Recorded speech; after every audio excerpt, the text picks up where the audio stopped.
उस दिन जंगल की खामोशी ने एक ऐसा सच बताया जो सदियों से किसी ने सुना ही नहीं था। एक पुराने फारसी शहर में एक गरीब लकड़ी काटने वाला रहता था। उसका नाम अली बाबा था। वो अपनी बीवी और 2 छोटे बच्चों का पेट पालने के लिए रोज जंगल से लकड़ियाँ काटकर बाजार में बेचता था। उसका भाई कासिम बहुत लालची था। बाप की मौत के बाद उसने सारा माल और घर अपने नाम कर लिया। अली बाबा के पास सिर्फ अपनी मेहनत और ईमानदारी थी। हर शाम वो थका हारा लेकिन मुस्कुराता घर लौटाता था, जहाँ उसके बच्चे उसे देखकर दौड़कर गले लग जाते थे। एक दिन वो जंगल में लकड़ियाँ काट रहा था कि अचानक उसे घोड़ों की तेज आवाज सुनी। डर कर वो एक बड़े दरख्त के पीछे छुप गया। थोड़ी देर बाद उसने देखा कि 4 चोर अपने घोड़ों पर सवार हुए आए और एक बड़े पत्थर के सामने रुक गए। उनका सरदार आगे बढ़ा और बुलंद आवाज में बोला, खुल जा सिमसिम। पत्थर हिलने लगा और एक रोशनदार का दरवाजा नजर आया।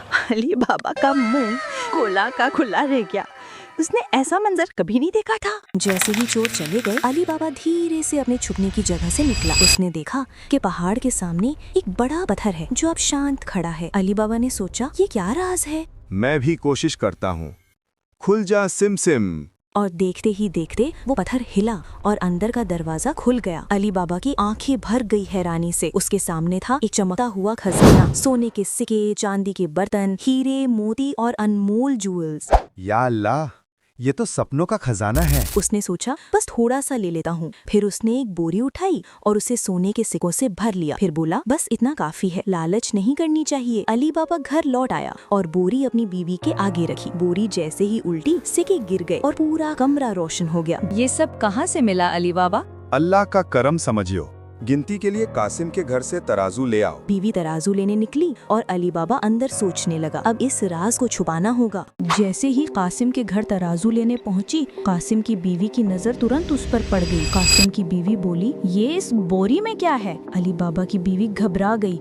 नहीं बस कुछ चीजें तुलवानी है। कासिम की बीवी ने फौरन तराजू दिया और दूसरी तरफ कासिम को सारी बात बता दी। रात को कासिम चुपचाप अली बाबा के घर गया। कासिम सख्त आवाज में, अली बाबा सच बताओ, इतना सोना कहाँ से आया? अली बाबा पहले तो घबरा गया, फिर उसने कहा, भाई ये एक राज है, मगर अगर तुम वादा करो कि किसी और को नहीं बताओगे तो मैं बता दूं। कासिम आंखों में लालच चमकते हुए, वादा करता हूँ, बस बताओ। और यहाँ से कासिम की लालच की आग भड़क उठी। अली बाबा ने सारी कहानी सुनाई। जंगल, 40 चोर, गार का दरवाजा और वो जादू का अल्फाज, खुल जा सिमसिम। कासिम की आंखें बड़ी होती गईं। उसके दिल में एक ही बात घूम रही थी। कासिम अंदर ही अंदर, ये खजाना सिर्फ अली बाबा का नहीं, मेरा भी है। और उसी रात कासिम ने फैसला कर लिया था कि सुबह का इंतजार नहीं करेगा, वो अकेला ही खजाना लेने निकल पड़ेगा, बिना ये सोचे कि ये रास्ता वापस ना भी लौटा सके। गार के सामने पहुंचकर वो तेज सांस लेते हुए रुका। कासिम बुलंद आवाज में बोला, खुल जा सिमसिम। जादू की तरह पत्थर हिला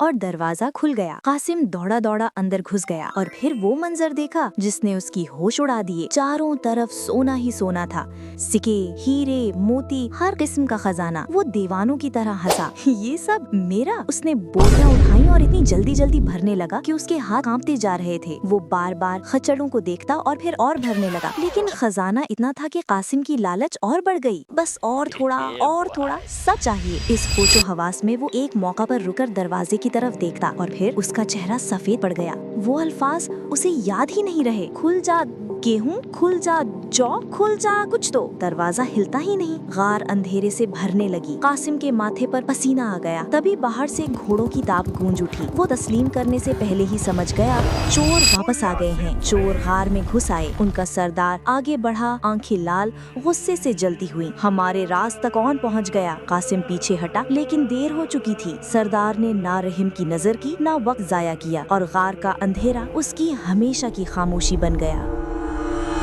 कासिम की बीवी अली बाबा के पास आई और परेशान होकर बोली, कासिम अभी तक घर नहीं आया, मुझे डर लग रहा है। अली बाबा को समझ आ गया कि कुछ गलत हो गया है। उसने तुरंत डिसाइड किया कि वो जंगल जाके अपने भाई का हाल देखेगा। वो तेजी से जंगल की तरफ निकला। पूरी राह उसकी आंखों में सिर्फ खौफ था। हर कदम के साथ उसका दिल तेज धड़क रहा था, लेकिन उसने हिम्मत नहीं हारी। जंगल के एक बड़े पत्थर के पास पहुंचकर अली बाबा ने गहरी सांस ली और बोला, खुल जा सिमसिम। पत्थर धीरे से हिलने लगा और फिर एक रोशन घर का दरवाजा नजर आया। अली बाबा का मुंह खुला का खुला रह गया। अंदर जाके अली बाबा ने देखा कि उसका भाई कासिम मर चुका था। अली बाबा ने सोचा कि उसके आसपास चोर हो सकते हैं और इस राज को किसी से छुपाना जरूरी है। अली बाबा ने कासिम की लाश को ध्यान से एक डोंकी पर रखा और उसे घर ले आया। घर पहुंचकर उसकी समझदार और बहादुर नौकरानी मोर्गियाना तुरंत समझ गई कि क्या हुआ है। उसने कहा, हमें सबको कहना होगा कि कासिम बीमार था और मर गया और ये राज, ये खजाना किसी को भी नहीं पता चलना चाहिए। अली बाबा ने मोर्गियाना को अपनी घर की नौकरानी रख लिया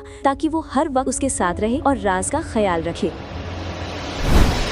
कासिम की मौत के बाद चोरों के सरदार को शक हो गया कि कोई उनके खजाने का राज जानता है। सरदार ने अपने आदमियों को हुक्म दिया, पता करो किसकी मौत हुई है। चोरों ने शहर के डॉक्टर से पूछताछ की और जल्द ही अली बाबा का घर ढूंढ निकाला। रात को वो चुपके आए और अली बाबा के दरवाजे पर एक खतरनाक निशान बना दिया ताकि अगले दिन आसानी से वापस आकर हमला कर सके। सुबह मोर्गियाना ने वो निशान देखा और तुरंत समझ गई कि कोई उनका पीछा कर रहा है। उसने अपनी चालाकी से पूरी गली के सब घरों पर वही निशान बना दिए ताकि चोर कंफ्यूज हो जाएं। रात को जब चोर वापस आए, उन्होंने देखा कि हर घर पर एक ही निशान बना हुआ है। सरदार के आदमी हरगिज समझ नहीं पाए कि असल में अली बाबा का घर कौन सा है। बेइज्जती के साथ बिना कुछ हासिल किए वापस चले गए। मगर बात यहीं खत्म नहीं हुई। चोरों का सरदार खुद एक तेल बेचने वाले सौदागर के रूप में अली बाबा के घर आया। साथ ही 40 बड़े ड्रम्स, एक ड्रम में तेल और बाकी 39 ड्रम्स में चोर छुपे हुए थे। सरदार ने आदाब से कहा, भाई मैं मुसाफिर हूँ, रात गुजरने के लिए जगह चाहिए। अली बाबा ने बड़ी मेहरबानी से जवाब दिया, मेहमान खुदा का महबूब होता है, आ जाओ अंदर। रात को जब सब सो रहे थे, मोर्गियाना को ड्रम से हल्की सांस और हरकत की आवाज सुनाई दी। उसको एक ही पल में सब समझ आ गया, ये ड्रम्स तेल के नहीं, चोरों के हैं। बिना देर किए मोर्गियाना ने तेल गर्म किया और हर ड्रम में थोड़ा थोड़ा डाल दिया और चोर एक एक करके खत्म हो गए। थोड़ी देर बाद सरदार जब वापस आया, उसने सारे ड्रम्स खोले और दिन भर वाले चोर सब मरे हुए मिले। डर के मारे वो तुरंत जंगल की तरफ भाग गया, कभी वापस न आने के लिए। सुबह मोर्गियाना ने अली बाबा को सब कुछ बताया। अली बाबा ने गहरी सांस लेकर कहा, लालच इंसान को बर्बाद करता है और ईमानदारी इंसान को बचाती है। और इस तरह मोर्गियाना की होशियारी और हिम्मत की वजह से अली बाबा खजाने का असली मालिक बन गया और उनके घर में अमन वापस आ गया।